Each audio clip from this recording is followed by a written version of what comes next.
There's two questions here that are related to council meetings and the time of council meetings.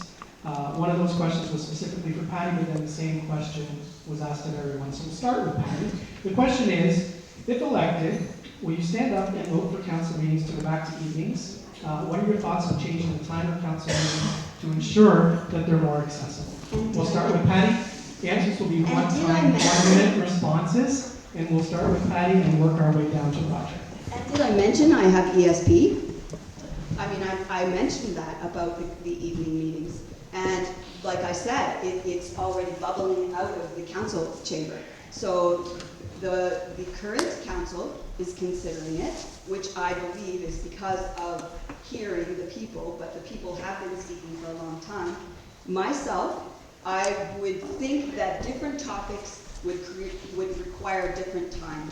So I would think that a kind of consensus of what the popular community plan would be for them. Because if you're working, which I work, you cannot and can't take time off to come to a meeting. So how come, but some people work shift work. So just whatever the issue, whatever the meeting is about, and you send in an email that you want to come in favor of nights, and it comes to that bigger number, then that's where we'll go.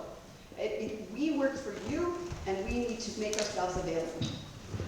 Thank you, Peter.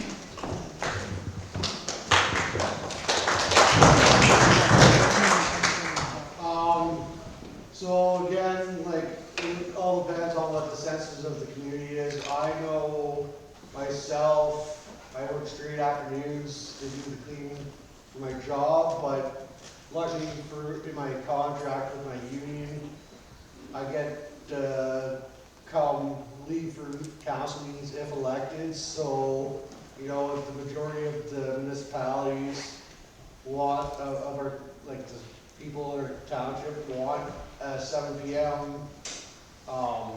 Meeting time, I agree with that, or whatever time they would choose. So it doesn't really matter to me if it's a 9 a.m. or 7 p.m. meeting. It's just do a study and see what works best for decisions of ACW.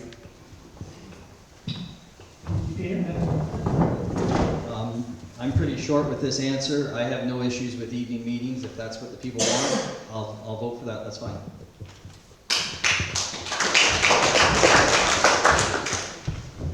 I would definitely be in support of evening meetings, but more importantly, meetings that suit a time for the community members.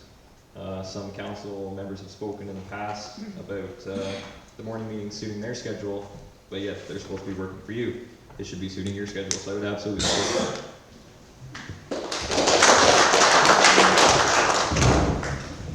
This morning at council it was discussed about having evening meetings for the planning committee and the zoning bylaw. And there was a consensus among the councillors around the table that it would be it would be advisable and doable to have evening meetings for those particular committee meetings, planning and zoning, and that would occur on the second Tuesday of the month at 7 p.m. to accommodate people that can't make it to morning meetings. I mentioned at St. Helens last week when I first was elected 4 years ago, meetings were in the evening, and I like that because my 96-year-old father, who I'm the primary caregiver for in Chatham, in a nursing home, I would see him every Tuesday morning to take him for Mass. And when council decided to change the meetings to morning meetings, it meant that I wasn't able to do that on a regular basis anymore. However, council voted on it, council decided, and I had to live with the decision, and I have to support the decision because that's how democracy works. You support the majority of the decision of council. But I am open to whatever. I'm free. I'm retired. I can do whatever. Thank you. Jennifer. I was on council when it was at 7 p.m. and I was also on council when I was at 9 a.m. And I was one of the people who said, yeah, it would work better for me at 9 a.m. There were several of us. I said, let's try it for a year. And after a year, there were no complaints, and I want to say that again, no complaints in that first year. there was, we had more people in the day than we did at night. Now, on a professional level, I think it works better during the day because the staff is there. On a personal level, I have a Kingsbridge meeting every Monday the night before, which sometimes runs late, and I often regret meeting 9 a.m. mornings. We did discuss it at council, and at next meeting, we're gonna decide whether the next council gets to decide or we do. Okay, I've also been on council 2 terms. First, it was actually 7:30, the meetings were at 7. So that's why I brought up that works better for me, but I can make 7 work too, so I own my own farm and that, so I'm available anytime other than when I'm milking. Okay, thank you.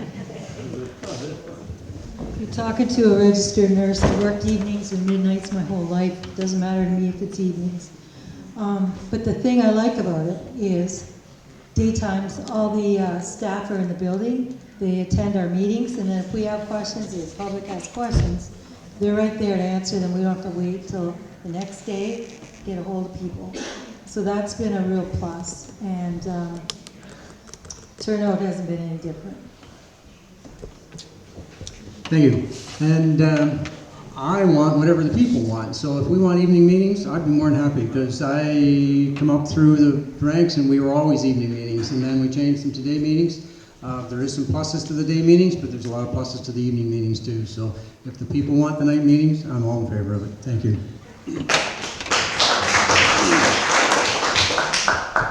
Same thing Bill said. Doesn't matter to me when we meet. I think it matters to the people when we meet, and if the sentiment is for evening meetings. Sorry, am I done it again? It's on. It's on? Okay. I'll repeat what Bill said. We're here to listen to the people, and if the people want us to meet in the evenings, that's what we'll do. Thank you, Roger. You can keep the microphone. The next question, we have 2 questions on the same topic, which is the voting process for this election. The question is addressed to everyone, but I think perhaps the content of the question will shift a little bit depending on whether you're currently on council or a challenger. So why was the voting process chosen to be strictly phone or online this year? Were all taxpayers thought of when this decision was made? And what input did you receive from taxpayers? And the second question is right in line with this, which is what happened to mail-in ballots? Is this not discrimination against some citizens of ACW? So I guess for information purposes, existing council can speak to process, and new candidates, challengers, can speak to their views on the new process. Thank you. Roger? Thank you. Can you hear me? Better? Okay, thank you. The process of switching to internet and telephone was simply one of simplicity.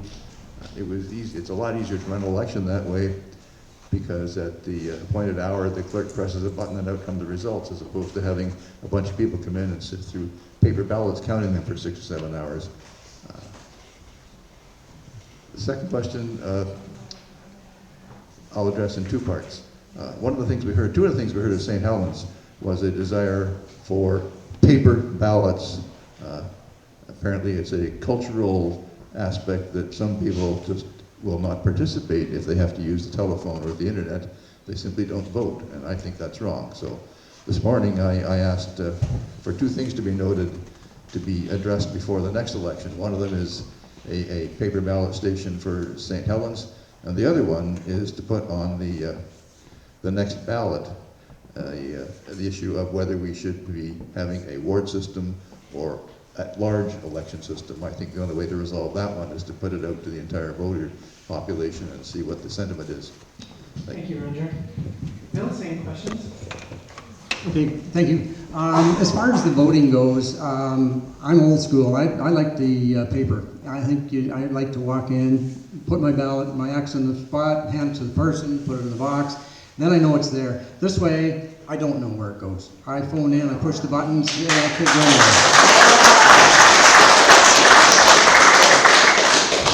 So I am in favor of changing it if so need be. Yeah, I know it'll add cost and cumbersome to the people because, as Roger said, at whenever it's over, I think it's 4:30, they push the button and everything's tallied for them. So, but I still like the paper better. Thank you. I voted against this electronic voting. I'm only for paper, but it was a staff recommendation, and a lot of municipalities are trying it. So, I mean, we're not the only one, but they're not all doing it. And I'm in favor of paper only, because you can easily do recounts. Thank you. One of the reasons we went to telephone internet, that's to get a higher turnout, because you're lucky if you average 50% turnout, but if everybody wants paper, I'm cool with paper too, okay? Thank you. Hi, this decision was made actually 5 years ago by not this council, the current council continued it. It was made when there was a ward system, and it was a unanimous vote with 2 ward councillors from West Wawanosh, and this is the ward where we have people who don't want to vote. And at that time, the ward councillors voted and said, well, the Amish use the phone for everything, I'm sure it'll be okay. Sounds like it's not okay. It would be time to revisit it in 2025. There are advantages to having the internet telephone voting process for people that are away. I understand that. It doesn't matter to me. I enjoy the ballot too. I think that there's an educational aspect to it when you can take your kids or your grandkids to the voting poll and show them how democracy works. So I think we're hearing pretty much loud and clear that folks don't like the internet, telephone banking, they like the ballot. Maybe there's a way we can compromise on both. Voting, not banking. You said banking. You said, yeah. Oh, I'm sorry. We knew what you meant. We knew what you meant. At least you know they're listening.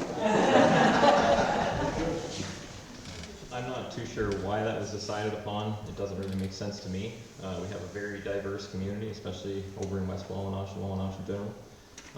And I would absolutely support a revision of this and make it more accessible for all people to vote.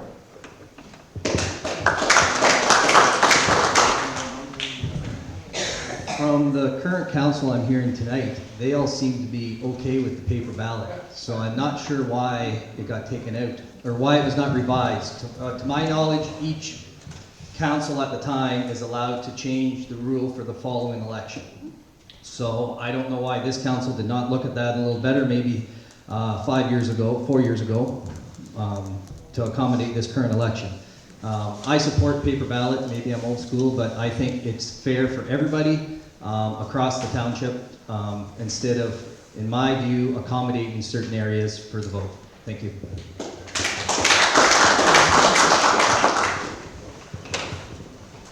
Yeah, I'd be in favor of bringing back the paper ballot. I just think it'd be best for the whole community as a whole, if it just got brought back.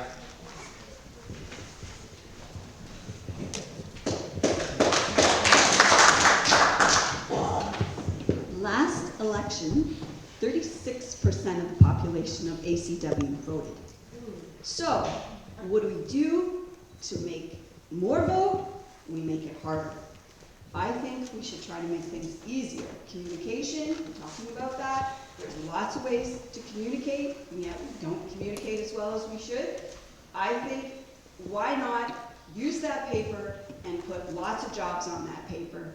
Put a paper that has everything it needs, whether it's going to be online, whether it's going to be a phone call, whether it's going to be sent in, whether it's going to be dropped in.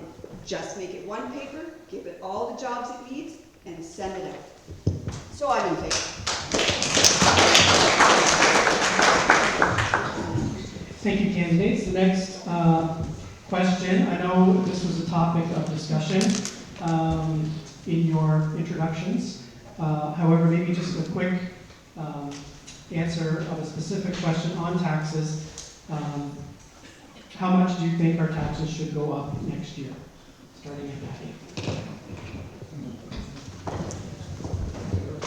Well, I don't want to think anything. I want to know. I'm not in a position to know. I would like to know what our costs are, what our project costs are, and what makes sense. And I would not put a number, because to me that's just promising something that I can't keep, and I'm not into that. So I wouldn't give a number for that, but I would like to see the number experts and get a good idea, and then go from there and work with the other council members.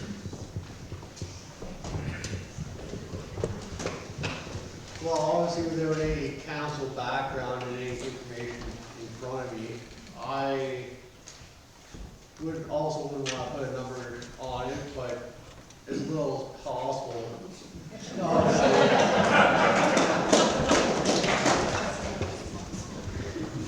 That's a hard question to answer without knowing. I gave examples in my opening speech about this current year, the surplus we had, the expenditures they could not do last year. It's a hard question to answer right now without knowing the proposals for next year, projects, everything going on. So the lowest possible, but possibly have to go up, yes. I think it really depends a lot on what our inflation rates are looking like. Obviously right now they're sky high. There might be a turn in things here soon, but we'll have to take a look and see when that comes around. I definitely don't want to state a number or anything, so that would be a really, really hard thing to try to keep. It would also depend on what our surplus is looking like moving forward as well. I wouldn't be prepared tonight to put a number on what the tax rate or height should be for next year. But I did say in my opening statement that the budget needs to meet the needs of the township. And I think what we have to do as a council is we have to define what are the needs and what are the wants. Because what you want isn't always what you need. So I think you have to make that decision. Okay, 3 things real fast. Your property tax, 40% goes to ACW, 45% goes to the Huron County, and 15% goes to the education. So 60% of your bill is out of our control. I would like it to go up as little as possible, and ACW Council has been preparing for that. But here's the kicker. Your impact assessments, they are done every 4 years. They were scheduled to be done in 2020. They were delayed because of the pandemic. They're not being done until 2023. The province has not announced it. But basically, you are paying on your 2016 assessment, which is why council's been trying to keep it up high enough we don't have to follow the assessment. Thank you. We all realize that inflation is a problem these days, so you gotta keep up with the times. Like if you don't put your taxes up high enough, your bridges start failing and your roads get in poor shape. So you at least have, I don't want to put a number out there either, but you got to keep up with inflation. Thank you. The cost of living increases is usually another guide we use, but we get a lot of advice from the staff before we make these decisions. But when we're talking about money, Mr. Hickey mentioned the Christmas party.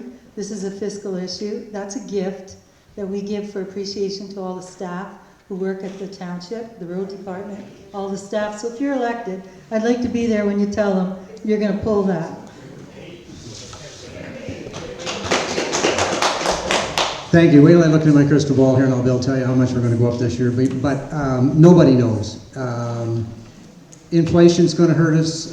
Wages are going to hurt us. Everything. But as I said, being on council, we look at it. We try to keep it as low as we can. And the only way you can cut taxes is cut services. So, and everybody right now is asking for more, not less. So I think this council will do real well if we can hold it to a very mild increase. Thank you. Thank you. Every budget year, every budget cycle, I mean, the staff present council with a list of everything they feel is worth spending money on in the coming year. And council goes through it, cutting things until we get down below, at least at or below the amount of money that would equal the rate of inflation. Can we keep on cutting? Yes, as Bill said, that means cutting services. So I'm reasonably happy with the current process. I expect we will always be able to keep things under the rate of inflation. We just keep cutting things until we get there. Thank you, candidates. Roger, you can keep the microphone because this question is directed specifically for you. At today's council meeting, you mentioned that the new council should look at having paper ballots. You also mentioned having the ward system referendum question on the next ballot in 2026. Please know we're talking about the ward system. We're only talking about it in the electoral process and how taxpayers vote. Why are these two topics important today and not previously? Have you changed your mind on these? Do you think council could have been more transparent and communicated or polled the taxpayers with regard to the voting process and dissolution of the ward system? I've been on council now 12 years. For me, it's been a constant process of moving in the direction of a single, all-at-large slate.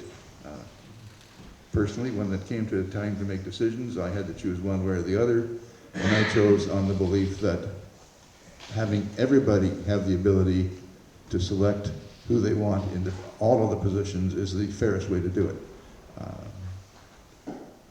I've forgotten the rest of the question. Could you refresh that? I sure can.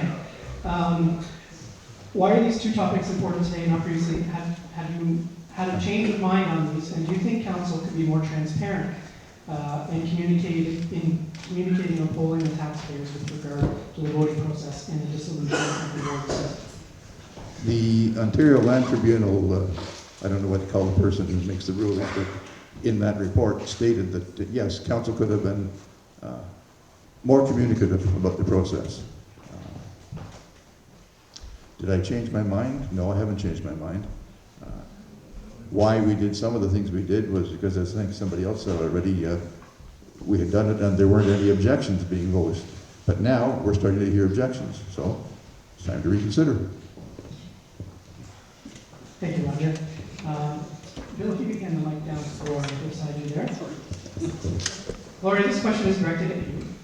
Last week in St. Helens, you commented that one of the reasons you voted to eliminate the ward system was that studies show a ward system can cost 13% more than having an at-large system. As you're aware, ACW does not have separate budgets per ward like North Huron. Therefore, the argument can be made that the cost difference for ACW would be very little. The main reason for a ward system in ACW is for local representation and communication. The question to Gloria is, there are studies that show that incumbents have a greater chance to get re-elected in an at-large system versus ward system.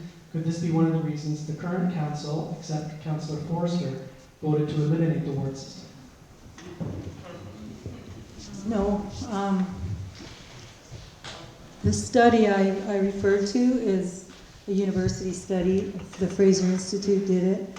They found you spend more money with the ward system. I haven't changed my mind. I feel that the tribunal also found, for example, Wawanosh was overrepresented. It wasn't fair the old way. They had smaller population with 2 representatives. That was unfair. I just feel like it's one pot of money and you should all have a say in who you elect to look after them. It's as simple as that for me. Thank you, Gloria.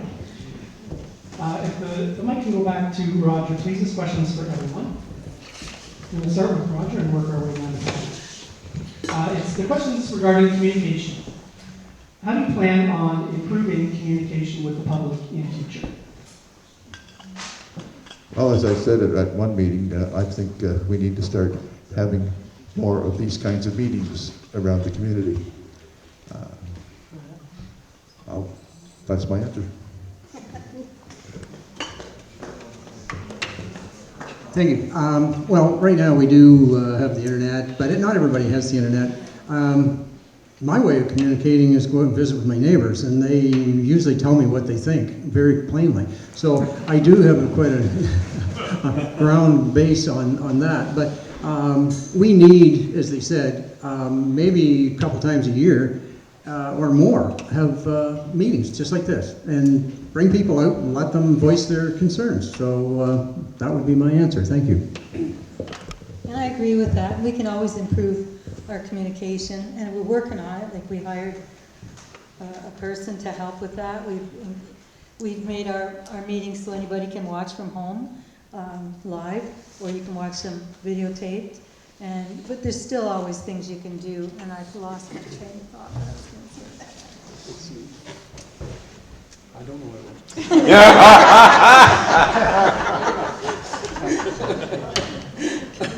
It's gone. I can't. Okay, thank you. I concur with Bill's idea. We need to have town hall meetings like this, and if you guys have issues, come tell us. And if I have an issue, I look it up on the internet. I know everybody doesn't have access to it, and I find that really handy because we've updated it, and it's really nice now. Okay, thank you. I think we're a diverse community, so we have to do it different ways. We have to do the internet for the people who have it and are further away, and we have to do it more town hall meeting. Kingsbridge did a survey in 2017. We did one in 2022. We polled 2,000 visitors. We asked how they heard about our event, and we was specific. Was it radio, print, word of mouth, whatever? And we thought it would change a lot after COVID, and it did not.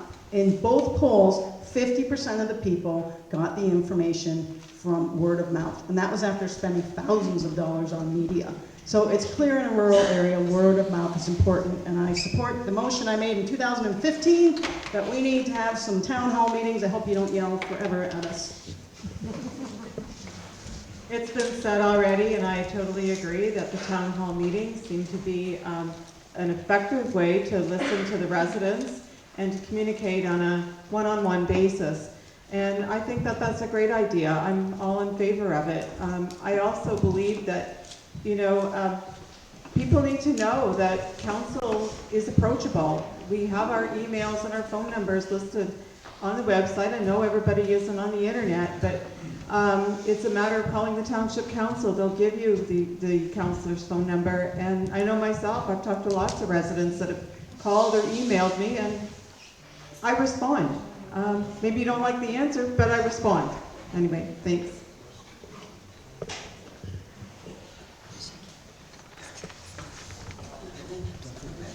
So we have lots of ways of communicating that we're really underutilizing. Social media, the mail goes out pretty much every day of the week.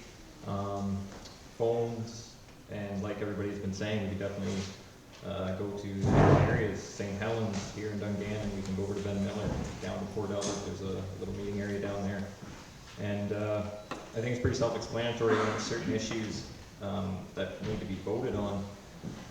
There's definitely going to be some feedback from the public, and really make people aware that there needs to be a set time frame that people can give feedback before things actually get voted on. For myself, any and all forms of communication, email, cell phone, my driveway, like wherever it is, I'm here to listen.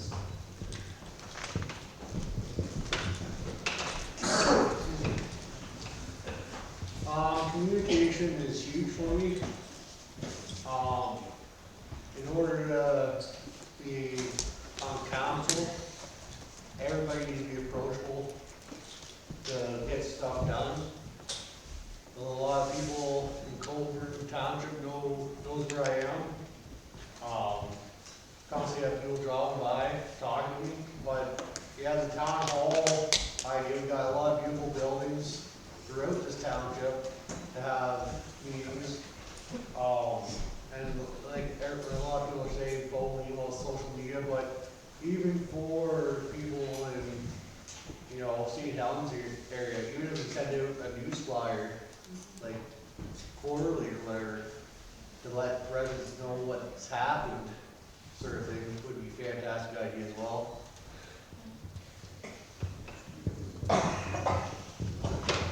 Communication is key, and there's lots of ways to communicate, but they're not all ways that everyone uses.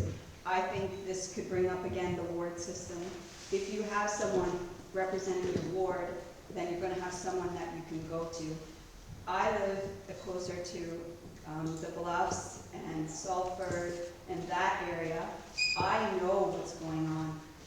I know a lot about what's going on. When I make notes about every one of our communities, there's issues. Dungannon's got stuff, you've got water issues. There's an amazing Ontario project which is coming, which will be completed by 2025 for all of the water systems. There's like a ton of money from infrastructure that could be put in here. I see we've got one coming for water, and we've got one, and you guys don't even know about this stuff. Like I think the website is one place to start, because I find it a little hard to maneuver around, and we don't want to know about the 148 page. We want the short, brief details, the guts of it. And I think communication needs to be simplified, and so I think meetings are a good thing, but realistically, does everybody have the time for that? I think a problem should be brought up, and then the meeting should come from there, and that should be discussed before any decisions are made. Thank you, Patty. You can keep the mic. The next question is for everybody. We'll go in the reverse order again. What do you think the township could do about the crime issue in our area? And do you think council plays a role? I am a daughter of the chief of police, and I take that very seriously. My dad's Billy, is still where I know where I can get it. I know how to use it, but I didn't bring it here, so it's okay. Okay, I have a real problem when I hear somebody communicating on the internet, ACW neighbors, that I shouldn't have said that. My shed might be cleared out tonight. Like, are you kidding me? People know about this stuff, and it goes on. I have this speeding motorcycle that goes by my property, and I can't even get a picture of him because he's going so fast. I go to the cops that are still sitting there. I'm sorry, Rita, I love police officers. but I go to them and they say, we can't do anything. We'll find him in the ditch. So safety is a huge thing for me. The Bluffs is a suburb, but it's a town. We shouldn't be flying by that property. It should be slowed down. I'm talking to Maureen, and I would love to make some changes. Safety and policing and all of that need to be addressed. Nobody should be around and doing unlawful things freely and knowing they can get away with it. Thank you, Patty. Peter?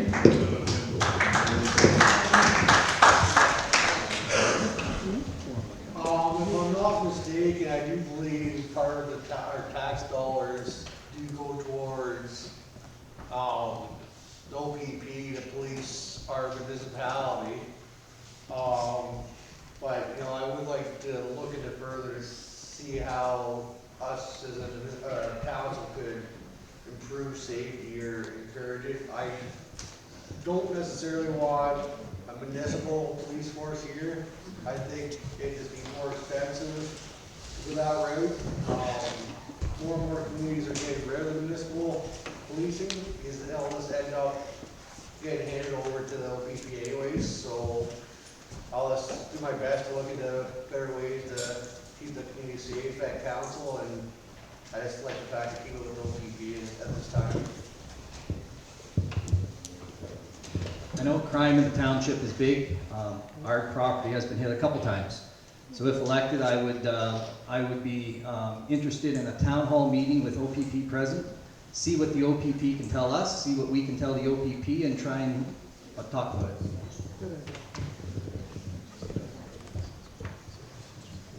A local law enforcement is an option, but it's a costly option. And as Peter touched on as well, a lot of the times when someone is taken under arrest, it usually gets handed over to OPP or higher authorities anyway. Unfortunately, a lot of the policing is out of the council and municipalities' hands. But as Evan said, having a sit down with the OPP and potentially discussing what issues we're having would be a big step, I believe.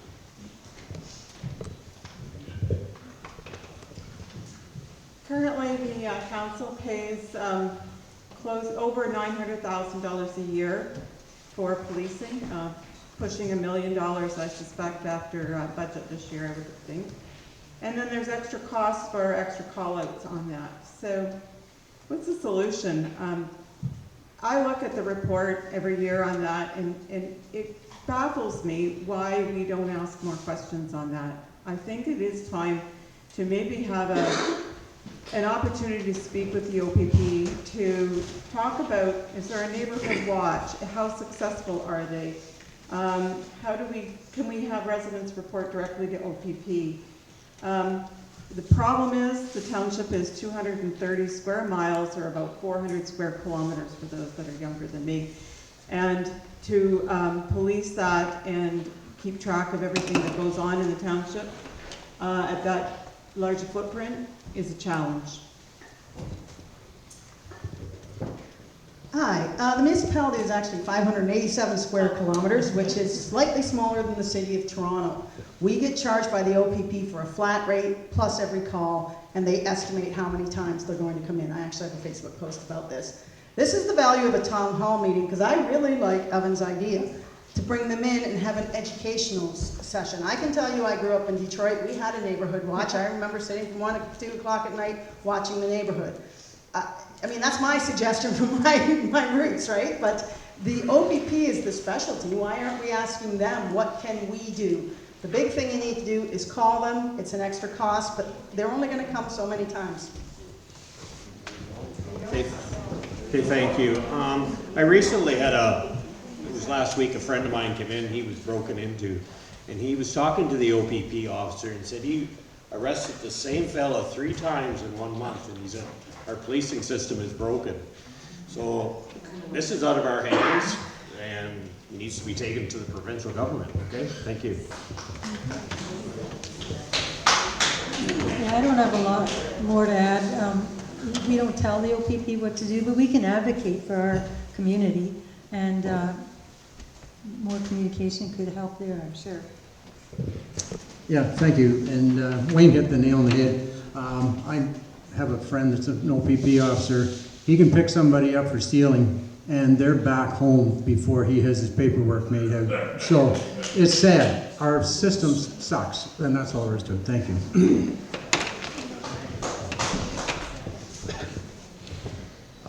I agree with everything that's been said so far. The only thing I can remember is that if we want more presence in the township, we're going to have to pay for it. I can remember when I first learned that Goderich was paying 4 times for policing what we were paying for in ACW because they wanted live bodies at the station there on the square.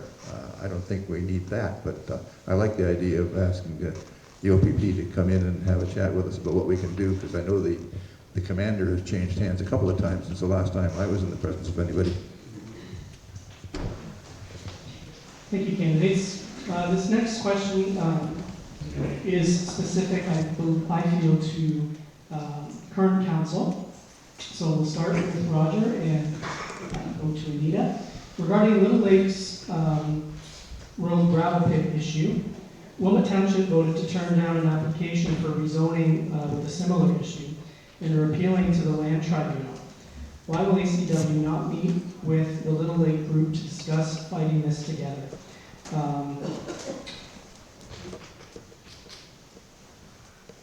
But are we siding with the gravel pit developer? Over 3,000 people have signed a petition and still no dialogue. What candidates are willing to have dialogue with our group? I'm going to defer to what our lawyer has told us, namely that since it was punted over to the Ontario Land Tribunal, we as a council have no say in the matter and should not.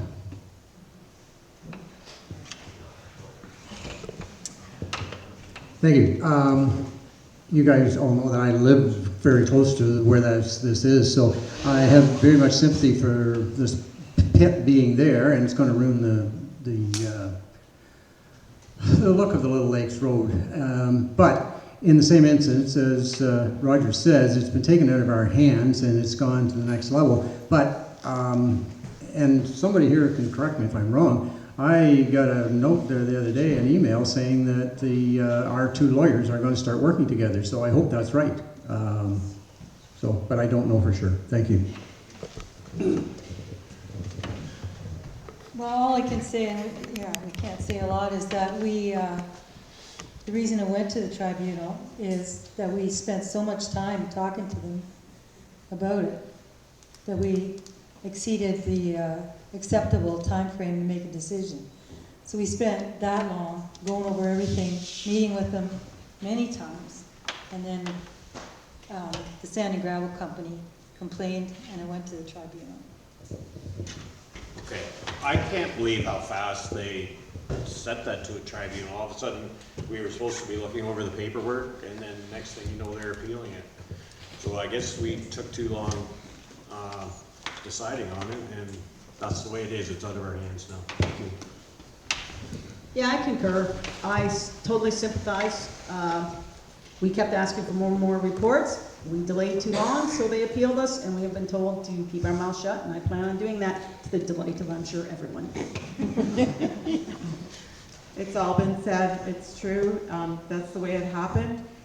Council kept trying to get more questions, more reports, in an effort to help the Little Lakes folks with, you know, the implications around the Falls Bridge and so on.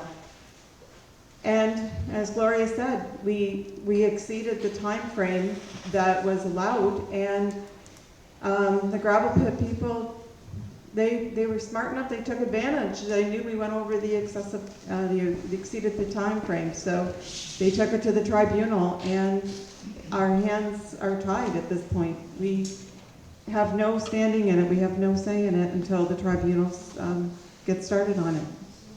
Thank you. The next questions are for our challenging candidates. Curtis and Peter and Patty. There's a few parts to these questions, so I'll read them all, and you can answer those you feel that you're equipped to answer. Is that okay? So question one is, as an elected councillor, will you respond to ratepayer email inquiries? Or assume that the acclaimed mayor will respond for you? Number two, current councillors say they must vote in favor of staff / expert recommendations, or the Ontario Land Tribunal will rule against ACW if one of council's decisions is appealed. As an elected councillor, will you challenge staff / expert recommendations to sufficient depth by bringing independent thought, knowledge, and research to the council table? And the third, staff experts have made recommendations that favor developer profits while minimizing township risk. Council has approved these recommendations. One example is removing developer supply to maintain communal services from the ACW official plan. Another example is approving a master plan to fund projects involving new infrastructure upgrades along unopened roads in Port Albert. As an elected councillor, will you support an amendment to the Port Albert master plan to utilize development changes levied against the developing properties to fully fund infrastructure upgrades and projects required for this new development? So, I know that's a lot. We'll give 2 minutes for responses, and you can feel whatever you feel you can address. Hopefully you were taking notes as I was asking you.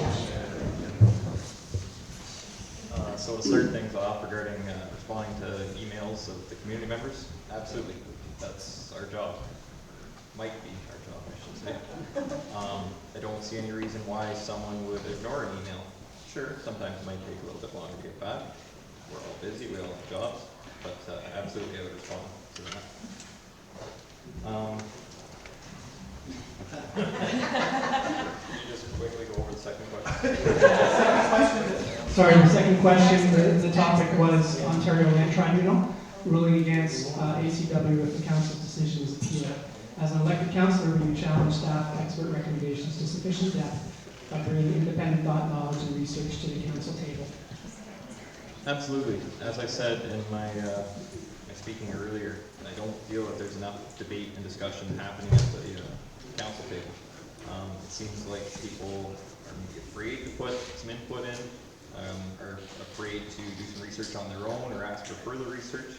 I don't know why that is. It all seems that everything is unanimous and everybody just votes to keep everybody happy at the council table.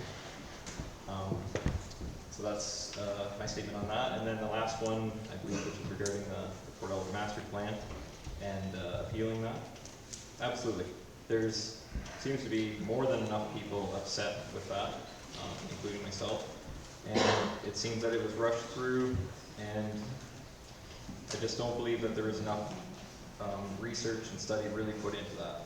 If you look further into it, what I have found anyway is, like I said in my speaking earlier, they're not really addressing the existing issues. They're potentially just making new issues. So I would absolutely feel that, yeah.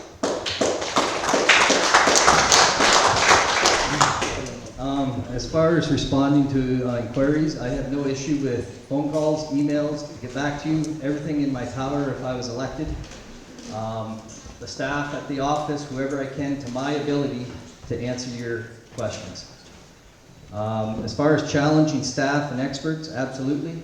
I have no issue with putting my hand up and asking those tough questions to say why. So I have no problem with challenging the staff on their advice. And as far as the Port Albert Master Plan, I already addressed it in my opening. If elected, I have no problem to meet with the people of Port Albert to discuss the issues and initiate a review of the plan.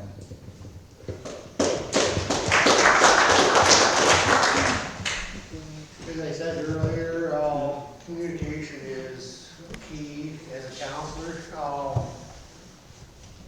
So, like, I do whatever I could to be accessible, to return emails. I work off duties quite a bit, so it may take a little bit of time, but like, if I need to talk to a staff member, like the deputy mayor or mayor, about something, I will get back to you in a timely fashion. Now, going to the bigger situations, I will stand up for the citizens of ACW. Now, usually when recommendations come by, I'll review them. Recommendations are out there for a reason.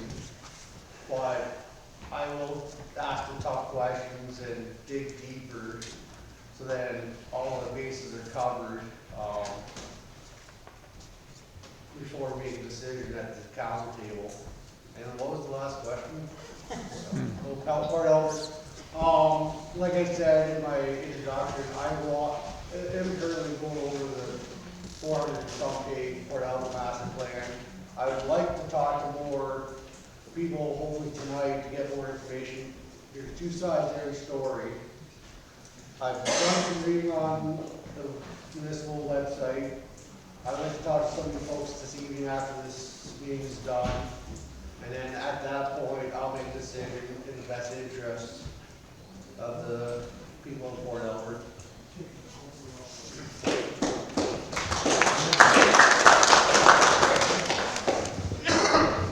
As far as getting back to you, I'm going to have to learn how to do an automatic reply because it isn't easy for me to get back to people right away. But if they at least get acknowledged that you got the message, then they can at least know that you're on it. So because I still work, I can't necessarily be available 24/7. Plus, I need to sleep sometimes. As far as challenging the experts, I have personal experience of that, and I had water in my basement.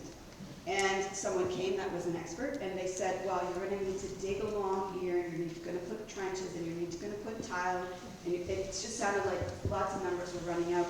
And I said, okay, so that's the most that I can do. What's the cheapest thing I can do? Well, you can get a black pipe, and you can put it at your eavesdrops, and you can get the water. I said, wow, why don't I try that first? I tried that first, I never had a water problem. I could have spent $10,000, instead I spent probably $20. And so I've learned that you have to ask questions. I've got another situation that is, first of all, downstairs toilet wasn't flushing. Thought it might be the toilet. So I looked into that, it wasn't the toilet. Then I thought, well, maybe my septic system needed to be set. So I did that. This time I had to bite the bullet and get a complete new septic system and a leaking bed, and that's just growing grass now. Speaking of not the best deals, here is a comment from a Port Albert resident. Here we go. The Township of Ashfield, Colburn, Wawanosh, when I initiated this master plan, sorry,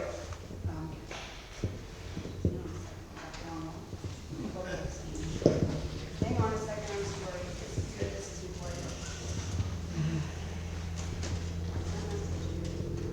Okay, this is a Port Albert resident from her mouth on CTV News. Pass that cost onto the future development, say current residents, who fear they will no longer be able to live there. Not that that we're against growth, says Port Albert residents. It's just we feel we shouldn't be footing the bill at this large amount. McNeil says council is still deciding the Port Albert servicing plan, and there's no hard and fast timeline for that decision. That was made was done October 8th. Thank you, Patty. I'm gonna have to cut you off there. Okay. Just for the sake of time. Anyways, I'm against it, so I would be in favor of We only have a few questions left, so if everyone's okay, we're gonna do a lightning round. I think the questions all set themselves up for brief answers based on your positions. We'll start with Patty and work our way back to Roger. The first one, just very simply, are you committed to holding a public review process with the residents of ACW on the pros and cons of the ward system versus an at-large system? And if the review demonstrates the value of the ward system, are you prepared to move and support a motion to reinstate the ward system? Yes, I am. Yes and yes. I agree with both, yes. Absolutely, I would be in support of that. I'm in favor of a referendum that would come before the next election, because prior to that, there's not much you can do at this point. I'm not a fan of spending money on another study, but I am a fan of a referendum and let everyone speak. Yes, absolutely. I was the only one that opposed getting rid of the ward system. I would be for a referendum only. Yes, I'd be in favor. I've always had a problem trying to interpret what the will of the silent majority is, so I think the only way to resolve this properly is with a referendum.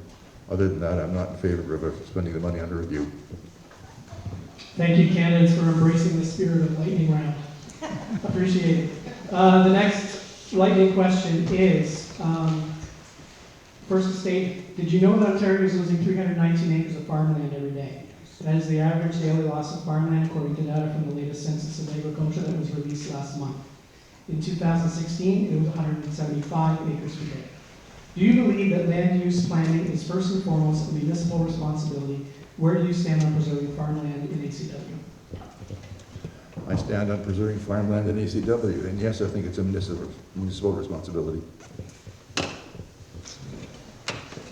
Yes, I think it's awful that we're getting rid of all our good farmland, because if you take a look at London, my daughter lives there, and every time I go there, there's more prime land being built on, and that's disgusting. Thank you. I agree, but I also know we need housing, and how do you balance that out? Yes, I concur with Bill. Anytime I go to Kitchener, London, wherever, the farmland is getting gobbled up, but as Gloria said, we do have to have somewhere to live too, okay? Yeah, I'm a farmer. Let's save the farms, and I hate McMansions. I'm fully in favor of sustainable farmland, and I'm very fortunate enough to be married to a man that has been recognized for his ability to increase the acreage in his farm plots. I believe we really need to be responsible. I know there's a housing crisis and we need housing, so we need to be responsible with how we do it, and we definitely need to support, preserve our farmland. I think there's enough farmland in question already in ACW. Talked about development. I think we need to slow down a bit and concentrate on what we have done there first.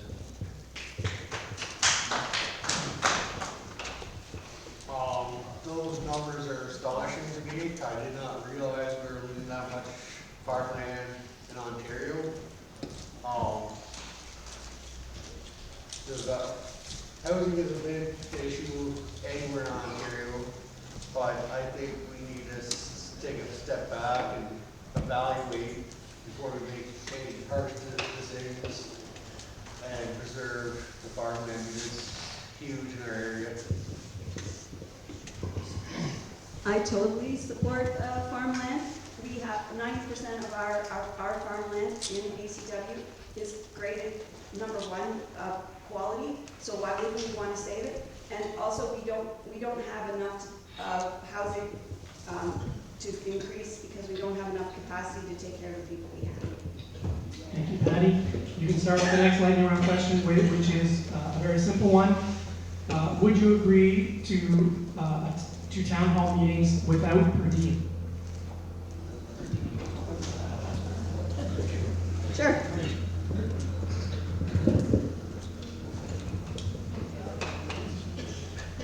Yeah, I give it a shot. I have no problem with that, yes. Yes, I absolutely support moving around to a few different locations for ACW and having town hall meetings.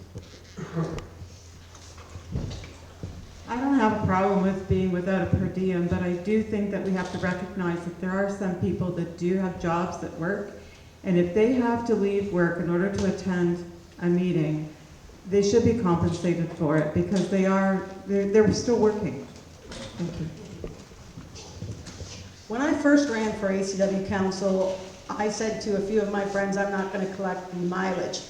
And they thought that was an unfair thing to run on, because while I might not need the money, there might be somebody who did need the money, and that was giving me an unfair advantage. So I don't need a per diem, but I don't want to force someone else who might need the per diem. So no, I'm not a fan. For myself, I don't need it, but I don't want to give myself an advantage because I have more money. Thanks. Okay, I have no problem with that. When I have to run to Lucknow for a committee meeting, I usually don't charge because it's minimum anyways, okay? Thank you.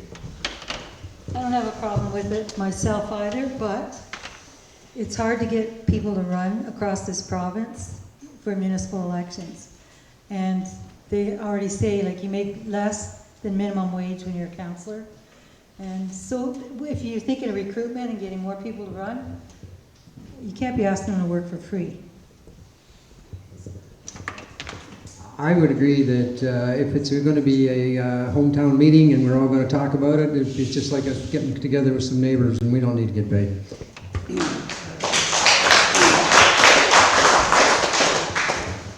I agree, the money's not the issue, communication is.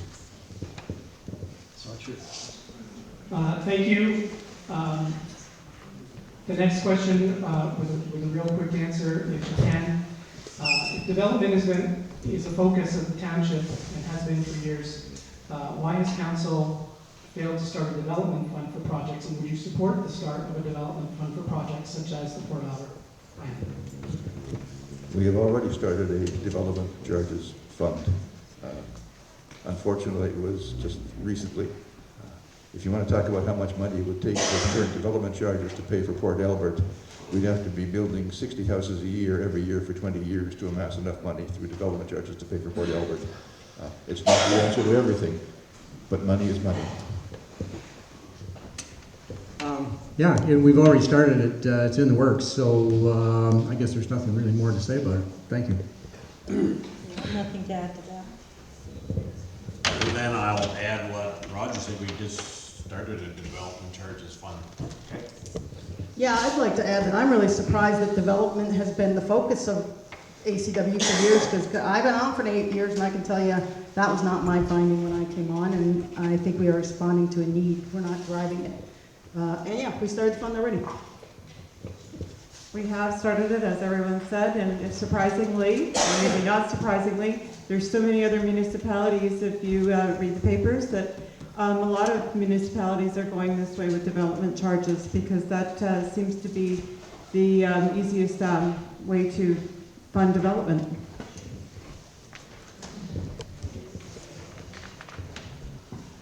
I can't speak as to why the township hasn't done this sooner. It's very recent when they did put this in place.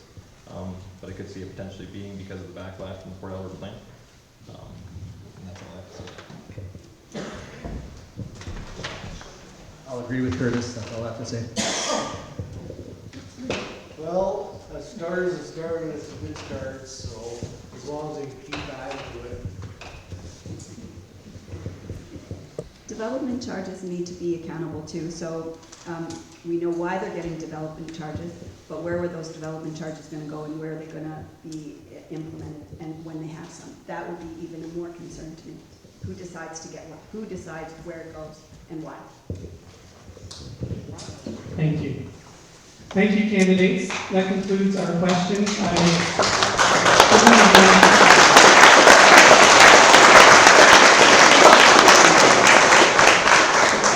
I personally want to thank you for joining us this evening and being put on the spot with some of these tough questions, and commend you for wanting to represent your community. You deserve full credit for that. And thank you for your candor tonight, and thank you for speaking about your positions on these important questions. I did want to conclude before we break and have some social time with the candidates to talk about the voting process. I did download and print the election procedures for the 2020 municipal election from the township website, which I found very easy to navigate and download and find, so thank you very much. The voting process for everyone, just so everyone is clear leaving this meeting, because we do want everyone to come out and vote, or stay in and vote, as I should say. A telephone/internet voting method, this is coming right from the municipal election plan, shall be used for the 2022 municipal election to commence on October 11th at 9 a.m. Eligible electors shall be required to telephone a designated 1-800 number or access a designated internet address and cast their votes. Every elector shall be required to provide their date of birth along with their PIN number. I received my envelopes in the mail this week, so hopefully everyone else has as well. Every elector should be required to provide their date of birth along with their PIN. Following the voter's selection, the voting system shall identify the voter's choice on a confirmation page. The confirmation page offers the option to the voter to confirm their selection or return to the ballot to change their selection. This is an important point. The voting system shall enable the elector to undervote a contest or to decline from voting the ballot in its entirety, if they wish to do so. The voting system shall not permit a voter to overvote or to spoil a ballot. So just to explain on that, as it says right in the policy, you do not need to vote for the full slate of candidates. You can pick and choose and vote for one or two or as many as you like. Once the voter PIN has been used with the telephone/internet voting service to cast a vote, it cannot be used for voting again. If an elector is interrupted before casting their vote, they may recommence voting later using the same method or other method. Once the voter has cast the vote, that voter will not be granted access to a telephone/internet voting again. And simply voting shall keep a record of all electors who have voted. A computer with internet access will be available at the municipal office for those who do not have access to a phone or the internet to vote. This will be available during the following hours: at the ACW municipal office during the voting period starting October 11th at 9 a.m. to Friday, October 21st during regular business hours, 8:30 a.m. to 4 p.m. Internet access will be provided at this location. So I just outlined that for everyone here so that you're all well informed on how you can cast your very important vote. Thank you, everyone here, for joining us this evening, for submitting the questions. Thanks again to the candidates for offering their responses. Thank you to the organizing committee for asking me to moderate this evening. It was a true honor to be asked to do so. Can I add a closing comment? So my oldest two children, my daughter Ashley and Kyle, at the last provincial election, I said, "Did you go out and vote?" And they said, "No." And I said, "Why?" Well, my daughter's response, she didn't have time, and I said, "You should make time." And my son said, "I didn't have time, and it doesn't matter. One vote doesn't matter." And I said, "Every vote matters. So get out there and vote." Thank you.